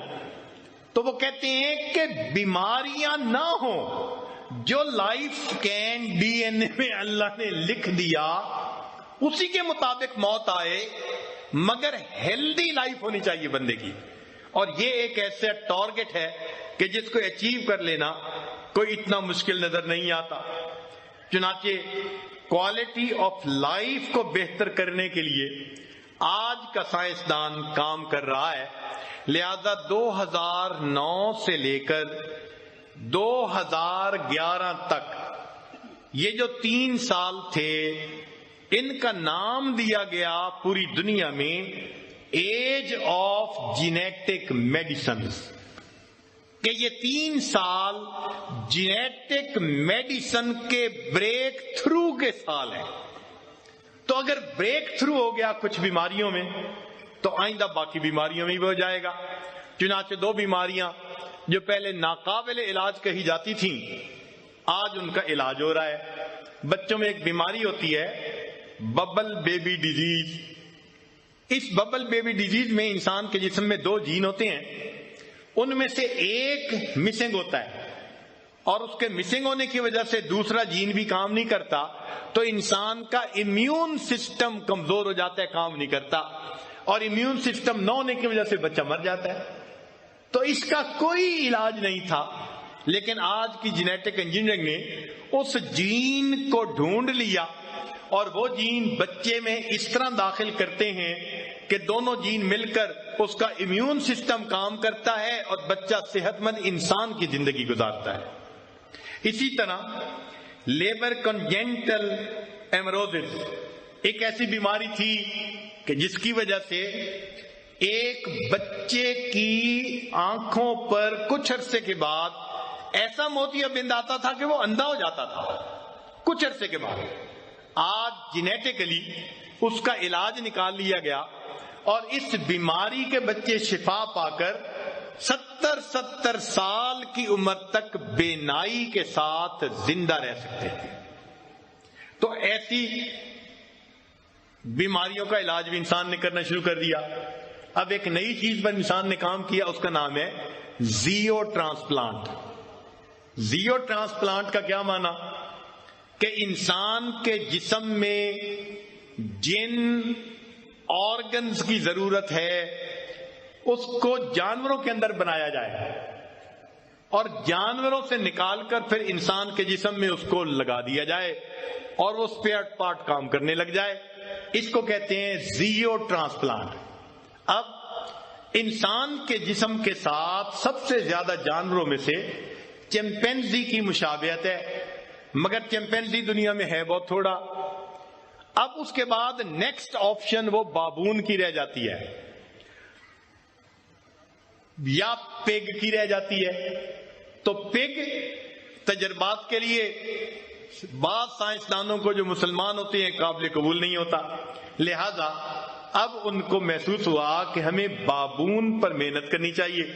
چنانچہ انسان کے پارٹس کو بابون کی باڈی کے اندر گرو کیا جاتا ہے، اور جب وہ بن جاتے ہیں تو وہاں سے نکال کر اس کو انسانوں کی باڈی میں استعمال کرتے ہیں اور باڈی اس کو ایکسپٹ کر لیا کرتی ہے. یہ زیو ٹرانسپلانٹ یہ انسانی دنیا کے اندر ایک انقلاب پیدا کرنے والی چیز ہے. چنانچہ آج کا مادی دور ایسا ہے کہ انسان نے ہزاروں کے حساب سے ڈی این اے کو ڈیکوڈ کر لیا، اور اب اس کو پتا ہے کہ انسان کی بیماری کا علاج کیسے ہو سکتا ہے. چنانچہ کینیڈا میں ہمارے ایک دوست ڈاکٹر تھے، انہوں نے اپنا ٹیسٹ کروانا تھا. جیسے ہم ہر سال ٹیسٹ کرواتے ہیں تو وہ لکھ دیتے ہیں جی کہ لیپڈ پروفائل فلاں فلاں فلاں ESR سارا چیک کرواؤ، پتہ چلے کہ تمہاری صحت کیسی ہے. تو کینیڈا میں وہ ٹیسٹ ہوتا ہے، وہ جینیٹک بیسڈ ٹیسٹ ہے. اس میں آنے والے 20 سالوں میں انسان کو جو بیماریاں آ سکتی ہیں ان کی ڈیٹیل آتی ہے. وہ کہتے ہیں کہ کوئی ایکسیڈنٹ نہ ہو یا کوئی خاص وقوع نہ ہو، روٹین کی لائف رہے، 3 سال بعد آپ کو بلڈ پریشر کی بیماری ہوگی اور ہو جاتی ہے، 6 سال بعد شوگر کی بیماری ہوگی، ہو جاتی ہے، اتنے سال بعد جوڑوں کا درد ہوگا، ہو جاتا ہے. وجہ کیا کہ ڈی این اے کے اندر وہ ٹائم سکیل موجود ہوتی ہے، باڈی کا ریسپانس بتا رہا ہوتا ہے کہ کتنی عمر میں جا کے پھر کیا ہونا ہوتا ہے. تو وہ اس کو معلوم کر کے 20 سال کی پروفائل تو ابھی دے رہے ہیں، ہو سکتا ہے چند عرصے کے بعد 50 سال کی پروفائل دینا شروع کر دیں. تو آنے والے وقتوں میں یہ جو میڈیسنل ٹیکنالوجی ہے اس میں بہت زیادہ تبدیلیاں آ جائیں گی اور انسان حیران ہوا کرے گا.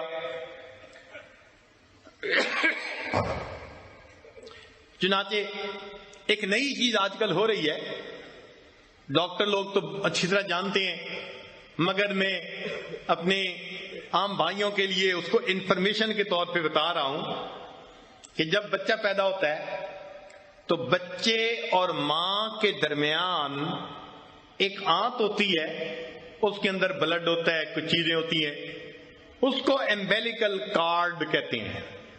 ایمبیلیکل کارڈ کہتے ہیں. اس کارڈ کے اندر جو بلڈ ہوتا ہے آج کل اس کو سیو کرنے کا کام شروع ہو چکا ہے، محفوظ کرو، کیونکہ وہ بلڈ جب نکلتا ہے تو اس کے چند سیکنڈ یا منٹ تک وہ ٹھیک رہتا ہے، پھر ہمیشہ کے لیے ڈیڈ ہو جاتے ہیں وہ سیل، اور ان کا نیم البدل انسان کے پاس کوئی نہیں ہوتا. تو آج کل یورپ میں جو بلڈ بینک بنتے تھے انہوں نے جینیٹک بینک بنانے شروع کر دیے. وہ ہر بچے کا $5,000 $7,000 پے کرتے ہیں، اور اس کا جو ایمبیلیکل کارڈ کا بلڈ ہے اس کا سیمپل لے کے اس کو محفوظ کروا دیتے ہیں. پھر اس کے جو بھائی بہنیں ہوتے ہیں آئندہ ان کی بیماریوں کے لیے جو علاج ہوگا وہ اس بچے کے ان سیل سے حاصل کیا جا سکے گا. سٹیم سیل وہاں سے لے لیتے ہیں اور اس کا علاج. حتیٰ کہ اب بعض یورپ کی کمپنیوں نے پاکستان کی کمپنیوں سے بھی ایگریمنٹ کرنے شروع کر دیے. یہ بہت لیٹسٹ چیز ہے. اور امریکہ میں تو ایک کمپنی نے ایڈورٹائزمنٹ بھی شروع کر دی کہ ہم ایمبیلیکل کارڈ کے جو بلڈ ہے اس کو ہم سیو کرواتے ہیں. آنے والے وقت میں ہر انسان کے ڈیٹے کو سیو کر لیا جائے گا، اور پھر اس سے اس جیسا ایک نیا انسان پیدا کرنا اس کی کوشش کی جائے گی. اور یہ چیز سمجھ میں تو آنے لگ گئی ہے. ایک ہوتا ہے ٹیشو کلچر لیب. وہ کیا چیز ہے بھائی کہ آپ کے پاس اگر ایک آلو ہے، آپ اس کے ہر سیل سے ایک آلو کا پودا پیدا کر سکتے ہیں. ٹیوب کے اندر ان ویٹرو آپ پودا بنا سکتے ہیں اور پھر اس سے ایک ورائٹی آگے چلا سکتے ہیں. اب ایک آلو سے اگر کروڑوں آلو بن سکتے ہیں، اسی جیسے ہوں گے ہو بہو ہر چیز میں، کریکٹرسٹکس میں، تو پھر ایک انسان کے اگر ڈی این اے کو سیو کر لیا اور اس کے سٹیم سیل کو سیو کر لیا اور امبیلیکل کارڈ کے بلڈ کو سیو کر لیا، تو آنے والے وقت میں اس کی فوٹو کاپی نکالنا کون سا مشکل ہوگا. چنانچہ انسان نے جانور پر اس کا تجربہ شروع کر دیا. جانور پر تجربہ کیا شروع کیا؟ ذرا غور کیجئے کہ بعض ایسے جانور تھے کہ جن کی دنیا کے اندر نسل ہی ختم ہوتی جا رہی تھی. جیسے وائٹ لائن ہے، دنیا میں بہت چند ایک رہ گئے. اب ان کو وہ سیو کر رہے ہیں، مگر ان کے سیو کرنے کا ایک طریقہ انہوں نے یہ نکالا کہ ان کی انفارمیشن کو لے لیتے ہیں اور پھر اس کے بچے کو عام شیرنی کے رحم میں رکھ دیتے ہیں اور اس سے وہ جو نایاب جنس ہوتی ہے اس کے بچے پیدا ہونے لگے ہیں. وہ کہتے ہیں کہ جو جانور قیمتی تھے اور ان کی نسلیں ختم ہو گئیں، ہم اس طرح ان کی نسلوں کو دوبارہ دنیا کے اندر لے کر آ جائیں گے. اور یہ چیز سمجھ میں آ رہی ہے کہ انسان یہ کیسے کر سکتا ہے. تو کہنے کا مقصد یہ تھا کہ انسان نے اس ٹیکنالوجی کے ذریعے ایسے کام کرنے شروع کر دیے کہ جنہوں نے واقعی آج انسانی عقل کو حیران کر کے رکھ دیا. مگر اس کی انتہا کہاں ہوگی؟ اصل میں یہ نقطہ تھا جو آج سمجھانا تھا، جس کے لیے اب تک سارا یہ میں نے زمین ہموار کی، گراؤنڈ بنایا، اتنی تفصیل کی ضرورت نہیں تھی. لیکن چونکہ یہ بھی ایک انڈسٹری ہے اور یہاں کام کرنے والے لوگ ٹیکنیکل لوگ ہیں اور یہ لوگ جین کو اور ان چیزوں کو مجھ سے بہتر جانتے ہیں اور موڈیفائڈ سیڈ کو یہ مجھ سے بہتر جانتے ہیں، لہذا لذیذ بود حکایت دراز تر گفتم، بات ذرا ٹیکنیکل تھی تو لمبی کر دی، مگر آمدم برسر مطلب کہ اب ہوگا کیا. لگتا یہ ہے کہ پہلی ٹیکنالوجیز واسطہ تھیں، ذریعہ تھیں، سبب تھیں. یہ جینیٹک ٹیکنالوجی یہ اب قیامت کے آنے کا سبب بنے گی. کیسے بنے گی؟ پہلے سمجھ میں نہیں آتا تھا کہ کیسے قیامت آ سکتی ہے. ایمان تھا، مانتے تھے، عقل نہیں سمجھ پاتی تھی. مثال کے طور پہ ایک حدیث مبارکہ ہے، لا تقوم الساعة حتى يقال في الارض اللہ اللہ. قیامت قائم نہیں ہو سکتی جب تک پوری دنیا میں ایک بھی انسان اللہ اللہ کہنے والا موجود ہے. تو ذہن میں خیال آتا تھا کہ پوری دنیا میں کوئی بھی مسلمان نہیں رہے گا، کیسے پاسبل ہے؟ ٹھیک ہے عمل والے زیادہ نہ رہیں، خدا کو تو ماننے والے رہیں گے نا، مگر ایسی حالت کہ خدا کا نام بھی نہ آتا ہو کسی کو. یہ کتنی عجیب چیز عقل کو سمجھ میں نہیں آتی.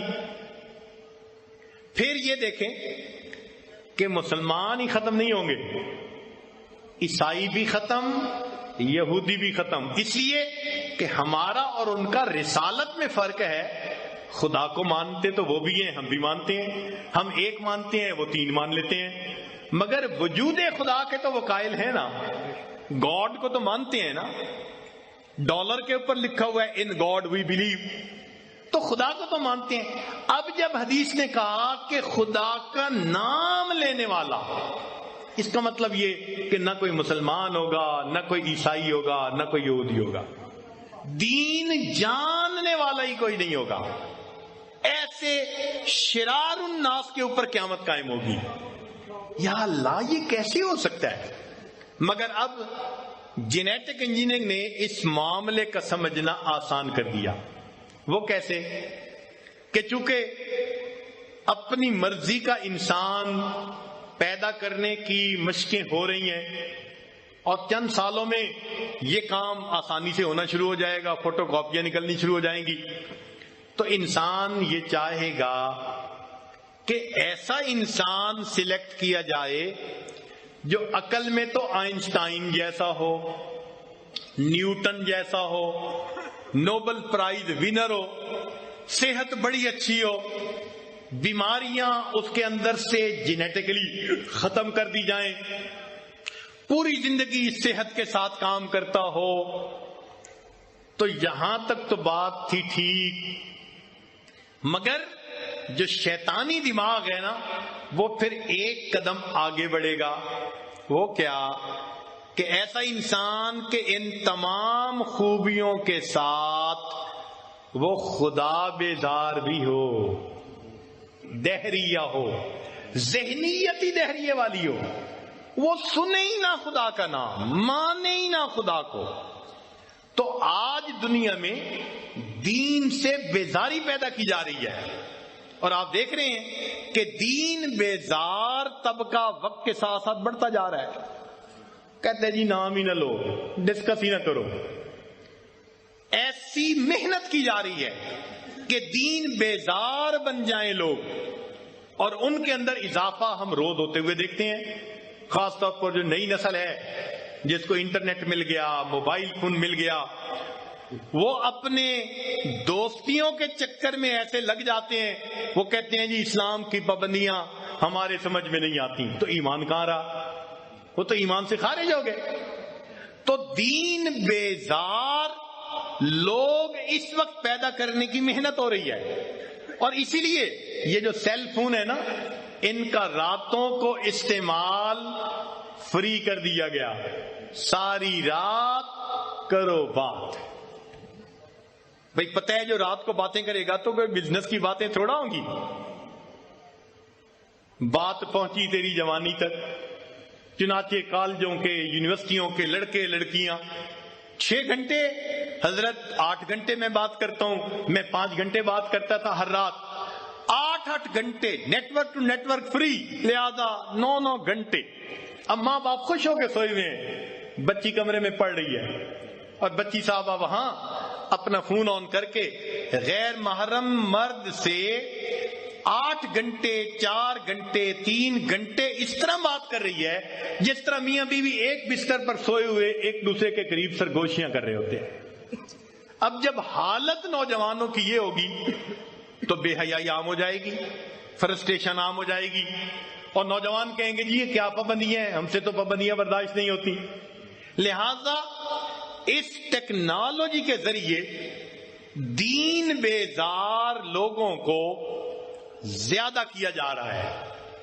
اور ہم دیکھ رہے ہیں کہ آج کا مسلمان نوجوان دیکھنے میں مسلمان، مگر پسند ناپسند کے حساب سے وہ بالکل غیروں کے طرز پر چلنے والا. اسی کا تو علامہ اقبال نے کہا تھا، در گلوئے گفتگوہا مستعار، کہ تیرے گلے کے اندر کسی کی ادھار مانگی ہوئی گفتگو ہے. تھینک یو کا لفظ آتا ہے، جزاک اللہ کا نام ہی نہیں آتا، شکریہ کا نام ہی نہیں آتا. ماں بچہ پیدا ہوتا ہے تو اس کو اللہ کا لفظ سکھانے کی بجائے شروع یہاں سے کرواتی ہے، twinkle twinkle little star how I wonder what you are. تو حکیم الامت نے کہا، علامہ اقبال نے، در گلوئے گفتگوہا مستعار، تیرے گلے میں دشمنوں کی اور غیر کی مانگی ہوئی گفتگو ہے. در دلے تو آرزوہا مستعار، اور تیرے دل میں غیر کی مانگی ہوئی آرزویں، مسلمانوں والی آرزویں نہ رہیں، میں تہجد گزار بن جاؤں، میں پاک دامنی کی زندگی گزاروں، میں اچھے اخلاق والا بن جاؤں. نہیں، غیروں کی آرزویں وہ آ گئیں. سروہایت را قباہ خاستہ، تیرے سراپا نے غیر کے لباس کو اوڑھ لیا، اپنے اوپر پہن لیا۔ کمریانت را نواہ خاستہ، تیری کمری نے غیروں کے زمزمے گانے شروع کر دیے۔ چنانچہ آج بیٹھ کے غیروں کی تعریفیں کر رہے ہوتے ہیں، جی بڑی ٹیکنالوجی ایڈوانس ہو گئی، ہم تو بہت پیچھے رہ گئے۔ بھائی ٹیکنالوجی کو ٹیکنالوجی کے درجے میں رکھیں، اس کو ایمان پر تو مقدم کرنا شروع نہ کریں نا۔ ایمان اپنی جگہ ہے، مگر آج کے نوجوان کی صحیح تصویر کھینچی، در گلوئے گفتگوہا مستعار، در دلے تو آرزوہا مستعار، سروہایت را قباہ خاستہ، کمریانت را نواہ خاستہ، آن نگاہش سر ما زاغ البصر، پیش قوم خیش باز آید اگر، وہ ہستی جس کی نگاہ دیکھنے کبھی خطا نہیں کر سکتی تھی، اللہ نے گواہی دی، فرمایا اگر وہ ہستی کبھی آج کے دور میں اس دنیا میں واپس آ جائے تو آج کے مسلمان کو دیکھ کر وہ یہ کہے گی، لست منی گویدت مولا ماں، میرے مولا یہ فرمائیں گے اے نوجوان تو میرا نہیں ہے، وائے ماں اے وائے ماں اے وائے ماں۔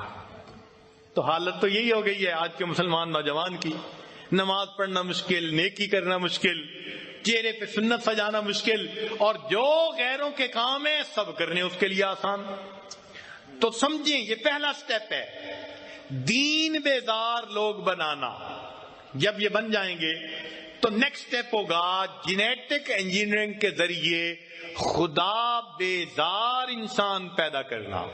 اور اس کا طریقہ کیا ہوگا کہ مختلف ملکوں میں کہہ دیا جائے گا کہ بھئی اگر تم میاں بیوی وقت گزارنا چاہتے ہو گزارو، بچہ چاہتے ہو تو تم ہمارے پاس بینک میں آؤ، ہم تمہیں ایک ایسا بیج دیں گے کہ جس سے تمہارے ہاں آئنسٹائن لیول کے دماغ والا آئی کیو لیول بچہ پیدا ہوگا، اور صحت ایسی ہوگی، فلاں ایسی ہوگی، ایسا بیماریوں سے پاک ہوگا، اور جو عورت ایسا کرے گی ہم اس کے ٹیکس کو معاف کر دیں گے۔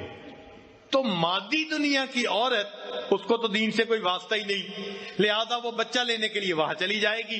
چنانچہ مارشل ریس بنانے کی نیت سے دنیا کے اندر خدا بیزار انسان بڑھنے شروع ہو جائیں گے، اور یہ ایسے ہوں گے جو خدا کا نام بھی سننا پسند نہیں کریں گے۔ ان کے نزدیک بھوک لگی کھا لیا، کوئی شرم نہیں محسوس ہوتی، پیاس لگی لوگوں میں بیٹھ کے پانی پی لیا، کوئی شرم محسوس نہیں ہوتی، نیند آئی گھر کے لوگ موجود ہیں سو لیا، سب کے سامنے شرم محسوس نہیں ہوتی۔ وہ کہیں گے ہاں جب تمہیں جنسی ضرورت محسوس ہو تو اگرچہ سب لوگ موجود ہیں تم اپنی ضرورت کو پورا کر لو، جیسے بیٹھے آئس کریم کا تم جو ہے وہ کون کھا رہے ہو، شرم نہیں آتی، سیکس کرتے ہوئے آنے والے وقت میں انسان کو شرم نہیں آئے گی۔ اور یہ دین بیزار نہیں، یہ خدا بیزار لوگ ہوں گے۔ چنانچہ حدیث پاک سے اس کا اشارہ ملتا ہے، نبی علیہ الصلوۃ والسلام نے ارشاد فرمایا قرب قیامت میں ایک جگہ پر کچھ لوگوں کا مجمع ہوگا، ایک عورت اس مجمع کے قریب سے گزرنے لگے گی، مجمع کے اندر سے ایک مرد اس عورت کی طرف دیکھے گا، اس کو اشارہ کرے گا کہ میں تیرے ساتھ زنا کرنا چاہتا ہوں، وہ عورت راضی ہو جائے گی، تو وہ مرد اور عورت اس مجمع کے سامنے زنا شروع کر دیں گے۔ پورے مجمع میں کوئی ایک بندہ بھی نہیں ہوگا جو ان دونوں کو یہ کہے کہ آپ لوگ اوٹ میں چلے جائیں۔ یہ اللہ کے پیارے حبیب صلی اللہ علیہ وسلم نے نشانی بتا دی۔ میں سلام کرتا ہوں اس پیارے حبیب صلی اللہ علیہ وسلم کی عظمت کو، ان کی تعلیمات کو۔ انہوں نے 1400 سال پہلے جب کوئی سمجھ نہیں سکتا تھا دنیا ختم کیسے ہوگی، میرے آقا نے اشارے کر دیے، لوگوں آنے والے دور میں علامات بتا دیں گی کہ اب دنیا کی بساط الٹی جانے والی ہے، اب یہ دنیا اپنے انجام کی طرف آگے بڑھ رہی ہے۔ چنانچہ وہ جینیٹکلی پروڈیوسڈ لوگ ہوں گے، غیرت حیا نام کی کوئی چیز نہیں ہوگی۔ آج کے کافر نے کہنا شروع کر دیا شائنس از اے سکنس۔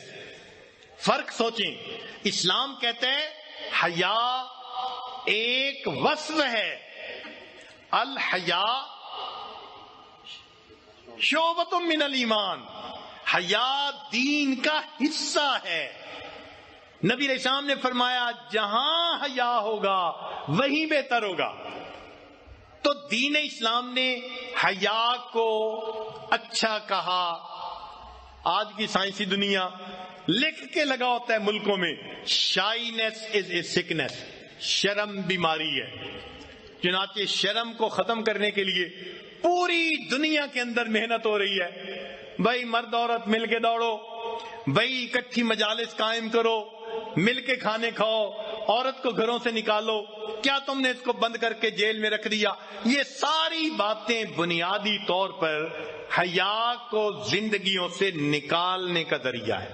یہ محنت شروع ہو چکی ہے اور مختلف ملکوں کی قومیں وہ اس کو آہستہ آہستہ اپناتی جا رہی ہیں۔ جو آج سے پہلے دور کی عورت کی زندگی تھی، آج کے دور کی عورت کی زندگی بہت اوپن ہو جا رہی ہے۔ حیرت کی بات ہے، ٹی وی کے اندر نیوڈ کلب کی خبریں آنی شروع ہو گئی ہیں بعض ملکوں میں۔ یعنی جیسے اور خبریں بتائی جاتی ہیں کہ فلاں ملک میں سیلاب آ گیا، فلاں ملک میں قحط آ گیا، فلاں ملک میں فلاں بیماری پھیل گئی، فلاں ملک میں یہ مسئلہ آ گیا، اسی طرح ٹی وی کے اندر نارمل چینل کے اوپر آخر پر بتایا جاتا ہے کہ جو ننگے کلب کے لوگ تھے انہوں نے یہ کیا۔ ننگے لوگ ٹی وی کی سکرین کے اوپر زنا کرتے دکھائے جا رہے ہیں اور اخباروں میں بالکل ننگی تصویریں آ رہی ہیں اور نیچے لکھا جا رہا ہے یہ انسان کا حق ہے اور انسان کو حق ہونا چاہیے۔ آہستہ آہستہ آہستہ آہستہ وہ شیطانی ذہن انسان کو بے حیائی کی طرف لا رہا ہے۔ اس کو پتہ ہے پہلے حیا ختم ہوگی، پھر دین ختم ہوگا، اور دین ختم ہونے کے بعد اللہ کا تصور ختم ہوگا، پھر انسان قیامت کے جو ہے وہ طرف بڑھے گا۔ لہذا یہ جینیٹک انجینئرنگ بے حیائی زندگیوں میں پیدا کرنے کی کوشش کر رہی ہے۔ جو فوائد ہیں وہ ہم بھی حاصل کریں، جو نقصانات ہیں ان سے ہم بچیں۔ اس جینیٹک انجینئرنگ کی مثال چھری کی سی ہے۔ اب چھری اچھی چیز بھی ہے اور بری بھی ہے۔ کیسے کہ اچھا استعمال اچھا ہوتا ہے، اس کا برا استعمال برا ہوتا ہے۔ آپ پھل سبزیاں کاٹیں تو چھری بہت اچھی، کسی بندے کے پیٹ میں گھونپ دیں تو بہت بری۔ اسی طرح یہ جینیٹک انجینئرنگ ہے کہ یہ چھری کی مانند ہے۔ اچھا استعمال پھلوں میں، سبزیوں میں، جانوروں میں فائدے کی خاطر، بیماریاں دور کی خاطر جو ہوگا وہ ٹھیک ہوگا، لیکن جو اس سے بڑھ کر معاملات ہوں گے وہ پھر برا ہوگا کہ بغیرت اور بے حیا قسم کے انسان دنیا میں وجود میں آئے۔ چنانچہ ڈی این اے کے بیہیویئرل ایسپیکٹ کے اوپر ریسرچ ہو رہی ہے۔ بیہیویئرل ایسپیکٹ کیا؟ کہ ایک بندہ پیدائشی سخی ہوتا ہے، ایک بندہ پیدائشی کنجوس ہوتا ہے، تو کوئی تو ہے نا دونوں میں اندر فرق کرنے والی چیز۔ ایک بچہ پیدائشی شرمیلا ہوتا ہے، ایک پیدائشی بے حیا ہوتا ہے، کوئی تو ہے نا چیز اندر اس کے۔ ایک بچہ پیدائشی بہادر ہوتا ہے، ایک پیدائشی بزدل ہوتا ہے، تو ہے تو نہ کوئی چیز اندر۔ اس کو کہتے ہیں behavioural aspect of D N A. اب اس پر ریسرچ ہو رہی ہے اور آنے والے وقت میں وہ اس راز کو ڈھونڈ لیں گے کہ فلاں چیز نہ ہونے سے اس بندے کے اندر سے غیرت 100% چلی جاتی ہے، فلاں بندے کے اندر فلاں چیز نہ ہونے سے اس کے اندر سے حیا نام کی چیز چلی جاتی ہے، فلاں چیز نہ ہونے کی وجہ سے اس کے اندر خدا ماننے والی نام کی کوئی چیز ختم ہو جاتی ہے۔ وہ دین بیزار لوگ اس طرح پیدا ہونے شروع ہوں گے اور وہ شرار الناس ہوں گے جن کے اوپر قیامت قائم ہوگی۔ اب لگتا ہے کہ قیامت کا یہ معاملہ بہت دور نہیں رہا۔ کچے سے گاڑی چلتے چلتے جیسے پکے پہ پہنچ جائے تو منزل قریب نظر آتی ہے۔ چنانچہ قرآن نے کہا اقتربت الساعہ، قیامت قریب آ گئی۔ ہم تو سمجھتے تھے کہ 1400 سال پہلے قریب کہہ دیا گیا، ہمیں کیا پتا تھا کہ اللہ رب العزت کے کلام میں کیا حکمتیں ہیں۔ نبی علیہ السلام نے کہا میں اور قیامت اس طرح جڑے ہوئے ہیں جیسے ایک انگلی کے ساتھ دوسری انگلی جڑی ہوتی ہے۔ آج آنکھ دیکھ بھی رہی ہے کہ واقعی قیامت آنے کی وہ راہیں ہموار ہو رہی ہیں۔ اب ایسے وقت میں بحیثیت مسلمان، ہم مسلمانوں کی یہ ذمہ داری ہے، ہم اپنی زندگیوں میں بے حیائی والے کاموں کو ختم کریں، اپنی اولادوں کو حیا کی تعلیم دیں، خود پاک دامنی کی زندگی گزاریں اور خود دینداری کی زندگی گزاریں۔ ہم اپنے آپ کو بدل لیں گے، اللہ تعالی ہمیں اس بے اریانی اور فحاشی کے وقت میں اپنے مقرب بندوں میں شامل فرمائیں گے۔ چنانچہ نبی علیہ السلام نے ارشاد فرمایا قرب قیامت میں لوگوں کے جو دین پر عمل کرنے والے ہوں گے، نبی علیہ السلام نے فرمایا کہ اللہ کے ہاں ان کا درجہ اتنا بڑا ہوگا کہ میں نہیں کہہ سکتا کہ بدر کے صحابی ان کا درجہ اونچا ہوگا یا ان آنے والوں کا درجہ اونچا ہوگا۔ تو آج کے دور میں جنس کم ہوتی جا رہی ہے، ریٹ بڑھتے جا رہے ہیں۔ ہماری یہ خوش نصیبی ہے، اللہ نے ہمیں ایسے وقت میں توفیق عطا فرمائی کہ تھوڑی نیکی کریں گے، اللہ تعالیٰ پوری نیکی والوں کے ساتھ اٹھا دیں گے۔ آج کی اس مجلس میں سچلے گناہوں سے سچی پکی توبہ کر لیجئے اور دلوں میں عہد کر لیجئے ہم حیا کے علمبردار بن کر زندگی گزاریں گے۔ جہاں حیا ہوگی ہم اسی کو سپورٹ کریں گے اور اپنے گھروں کے اندر ہم پردہ لائیں گے، بچیوں کو نیکی کی طرف لائیں گے، اپنے بچوں کو حیا کی تعلیم دیتے رہیں گے۔ اللہ تعالی ہمیں با حیا زندگی گزارنے کی توفیق عطا فرمائے اور اسی حیا کے اوپر اللہ تعالی ہمیں اپنے وقت پہ موت عطا فرمائے۔ وآخر دعوانا ان الحمد للہ رب العالمین۔ اپنے من میں ڈوب کر پا جا سراغ زندگی، تو اگر میرا نہیں بنتا نہ بن، اپنا تو بن۔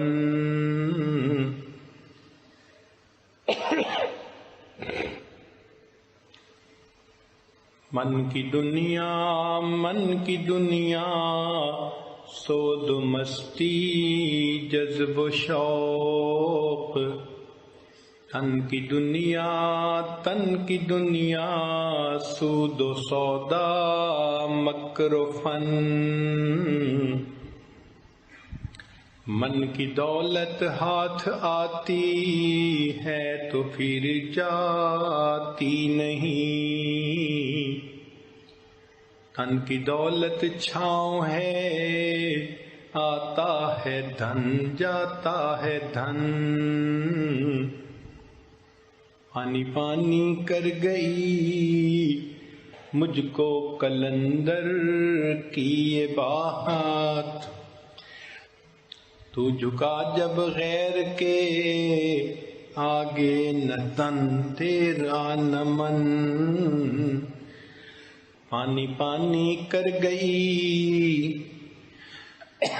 مجھ کو تو مرشد کی یہ بات، تو جھکا جب نفس کے آگے نہ تن تیرا نہ من۔